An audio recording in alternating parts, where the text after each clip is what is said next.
नमस्कार। 2019 का महासंग्राम संवाद के जरिए हम अब पहुंचे हैं। हमारे जो नए अगले कैंडिडेट हैं वो हमारे अनिल वर्मा जी हैं। अनिल कुमार वर्मा जी जो इंजीनियरिंग बैकग्राउंड से आते हैं और ये निर्दलीय कैंडिडेट हम के रूप में ये सिवान की जनता के बीच आएंगे और अभी से ये मेहनत करना शुरू कर दिए, घूमना शुरू कर दिए। आइए हम इनसे बात करते हैं, इनसे जानने की कोशिश करते हैं कि इनका विजन क्या है, ये सिवान की जनता को क्या देना चाहते हैं। स्वागत है सर हमारे इस कार्यक्रम में आपका। सबसे पहले हम जानना चाहते हैं, हमारे ये जो जनता है वो जानना चाहती है कि आप एक इंजीनियरिंग बैकग्राउंड से आते हैं, निर्दलीय कैंडिडेट के रूप में आप आ रहे हैं, तो आप अपने बारे में थोड़ा सा आपका क्या विजन है वो जनता को बताने की कोशिश करिए सर।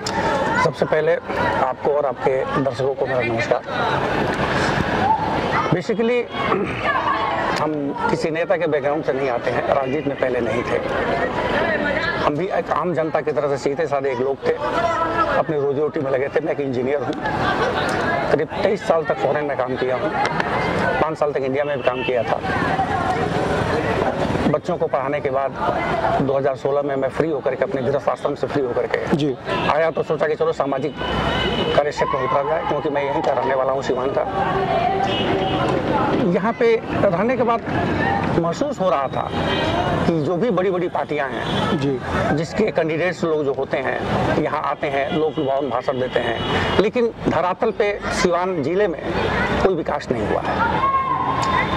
जो छोटी मोटी विकासें दिख रही हैं ये समय के साथ परिवर्तित होने वाली चीज़ें हैं जो कि हो रही हैं। टेक्नोलॉजी के साथ मोबाइल आ जाना ये कोई विकास नहीं है जी।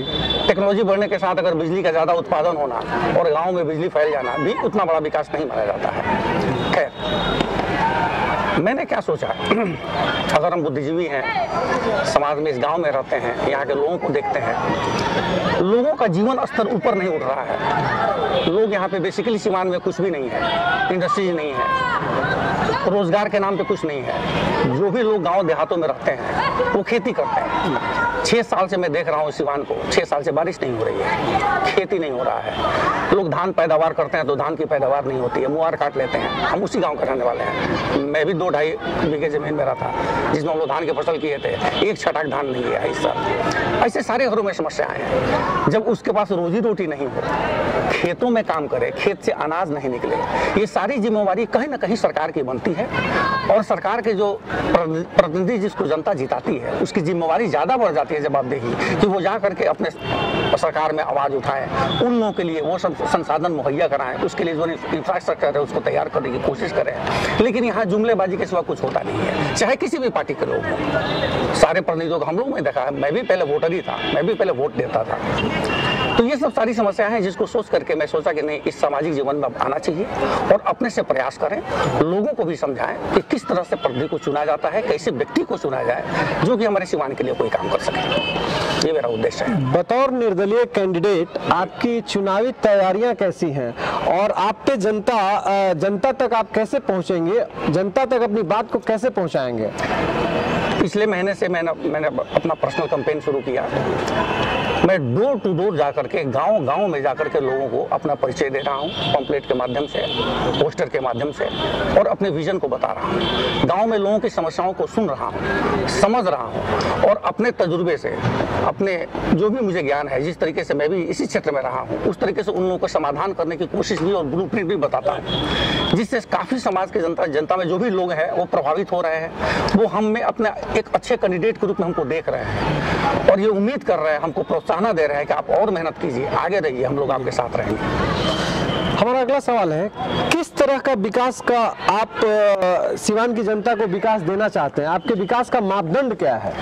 देखिए, यहाँ पहली बात तो सिवान का जो क्षेत्र है वो किसी भी तरह से मूल रूप से भी विकसित नहीं है। सबसे पहली चीजें होती हैं कि जो यहाँ का कृषि प्रधान जगह है, तो सबसे पहले किसान को सिंचाई की व्यवस्था हो, पहला चीज, जो कि किसान को भरपेट खाने के लिए अनाज उपजा सके।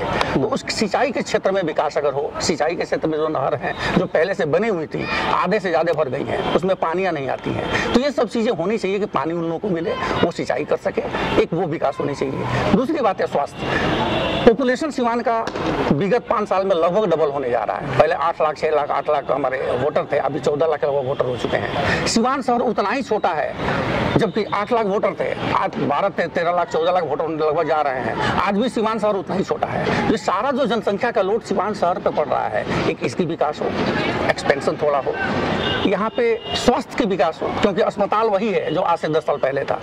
आज भी पॉपुलेशन डबल हो चुका है, अस्पताल वही है, वो बढ़ना चाहिए। एरिया इतना बड़ा है, ब्लॉक स्तर में भी चिकित्सा का व्यवस्था अच्छा होना चाहिए ताकि लोग स्वस्थ हो सके। दूसरी चीज होती है उसके बाद शिक्षा।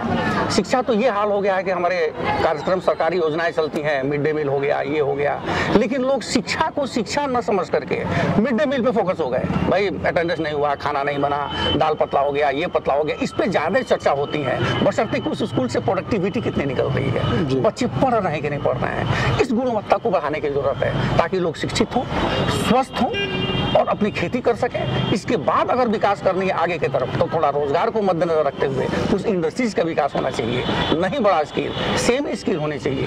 वो अगर नहीं हो सके तो लघु उद्योग होने चाहिए, सकल गृह उद्योग होने चाहिए, गृहिणियों को भी थोड़ा थोड़ा काम मिलना चाहिए।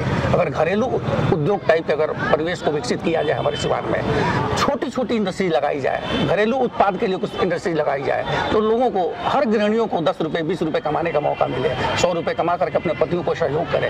इस तरह से एक समावेशिक विकास की जरूरत है सिवान में। इसके लिए बहुत सघन काम करने की जरूरत है। जो भी नेता हो, जो भी जनप्रतिनिधि हो, सबकी सोच इस तरह से होनी चाहिए और लोगों का भी विचार बदले अपने प्रतिनिधि को चुनने के लिए। यही जागरूकता मैं लोगों में फैला। लोग आप पर भरोसा क्यों करें? सिवान की जनता आप पर क्यों भरोसा करे? अभी जो परिवेश है सिवान के, जहां तक मैं घूम रहा हूं गाँव में, तो अभी तक तो मैं यही देख रहा हूं नए नए में कि सिवान की जनता त्रस्त हो चुकी है। बहुत वादे, बहुत तरह के नारे यहाँ के लोग लगाते हैं और सिवान की जनता विगत 4 जो एमपीज के इलेक्शन हुए हैं 20 सालों में, सब लोग दे करके जा रहे हैं और सब यही बोल रहे हैं कि सर, सब लोग तो आते हैं और बोल के चले जाते हैं, करता तो कोई नहीं है। इस बार मैं अकेले आया हूँ। उन लोगों को ये लग रहा है कि ये व्यक्ति उस पॉलिटिकल बैकग्राउंड से नहीं आता, ये हमारे बीच का ही एक लड़का है और ये शिक्षित भी है, पढ़ा लिखा है और इसका विजन बहुत क्लियर है, हर चीज को स्पष्ट बता रहे हैं, तो लोग हमारे ऊपर विश्वास करते जा रहे हैं। बड़ी बड़ी पार्टियां, बड़े बड़े दिग्गज कैंडिडेट आने वाले आगामी 2019 के चुनाव में खड़े होने वाले हैं, उतरने वाले हैं, उसमें आप अपने आप को कहां पाते हैं? देखिए, पार्टियां बड़ी हैं, लोग बड़े हैं, लेकिन सिवान संसदीय क्षेत्र से अगर इलेक्शन लड़ना है तो मैं एक ही विजन रखता हूं कि सिवान संसदीय क्षेत्र के लोगों की क्या जरूरतें हैं। मेरा फोकस इसके ऊपर है। पार्टी बहुत बड़ी है, लोग बड़े बड़े हैं, ये मेरे लिए कोई मायने नहीं रखता है। लोग बड़े पैसे लगा करके इलेक्शन लड़ते हैं या कि नहीं लड़ते हैं, वो समझे। मैं ये जानता हूं कि सिवान के क्षेत्र में काम करने के लिए, लोगों के पास तक पहुंचने के लिए जितनी मेहनत करनी सकती है, मैं उतना मेहनत करने को तैयार हूं। लोगों के पास तक पहुंचूंगा, लोगों को हर चीज बताऊंगा और कोशिश करूंगा कि लोगों का जीवन स्तर ऊपर की तरफ उठे। जो आज की राजनीतिक परिवेश है, इसमें पैसे की महत्ता सबसे ज्यादा है। जी। राजनीति पैसे का ही खेल हो गया है। इसमें आप अपने आप को कहां खड़ा पाएंगे?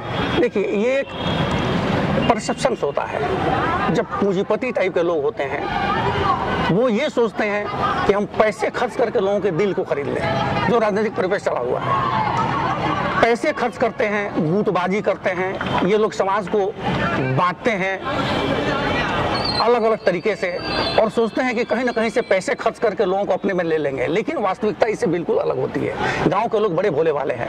आप पैसे खर्च करके किसी को 5 मिनट के लिए अपना सकते हैं, परमानेंट नहीं अपना सकते हैं। इस होड़ में आप शामिल हो रहे हैं? मैं पैसे के होड़ में शामिल नहीं हूं। मैं अपने आप पे इतना भरोसा रखता हूं कि मैं इतना मेहनत करूंगा कि एक एक लोग तक पहुंचूं और अपनी बातों को पहुंचाऊं। इसके लिए मुझे जो संसाधन मिनिमम रिक्वायरमेंट है वो पूरा करने का क्षमता रखता हूं और मैं करूंगा। हमारा आखिरी सवाल आपसे, 5 वो बड़े काम जो आप सिवान की जनता को देना चाहते हैं? सबसे पहले मैं सिवान की जनता को, जो किसान लोग हैं, उन लोगों के पास सिंचाई का व्यवस्था सुनिश्चित हो जाए, इसके लिए मैं दृढ़ संकल्पित हूँ। मैं संकल्प लेता हूँ कि ये काम मैं करूंगा। दूसरी चीज, स्वास्थ्य सबका अच्छा हो, जिसके लिए ब्लॉक स्तर तक जाकर के स्वास्थ्य की सुविधा हो, ये सुनिश्चित करने के लिए मैं प्रयास करूंगा। तीसरी बात, हमारे जो बच्चे हैं, जो शिक्षित, अच्छे से शिक्षित हों, अच्छे से पढ़ें। 3 साल का बीए का कोर्स हमारे इलाके में, बिहार में ही पूरे 5 साल में भी पूरे नहीं हो रहे हैं। ये जो समस्याएं हैं, ये घून की तरह हमारे नौजुवानों को खा रही हैं। ये सब समस्या पे पहले फोकस करूंगा। रोजगार के लिए मैं कोशिश करूंगा कि हमारे सिवान क्षेत्र में इंडस्ट्रीज लगे, घरेलू उद्योग हों और इस टाइप का माहौल बनाया जाए। समाज को एकजुट करने की कोशिश करूंगा। ये सब मेरी अपनी सोच है जिसके लिए मैं प्रतिबद्ध हूं और यही समाज में करूंगा। इसी के ऊपर मैं वोट भी मांगने जा रहा हूं। बहुत बहुत धन्यवाद हमारे शो में आने के लिए, हमारे कार्यक्रम में आने के लिए। तो ये थे हमारे साथ अनिल वर्मा जी। अगली बार फिर मिलेंगे किसी अन्य शख्सियत के साथ, तब तक के लिए धन्यवाद।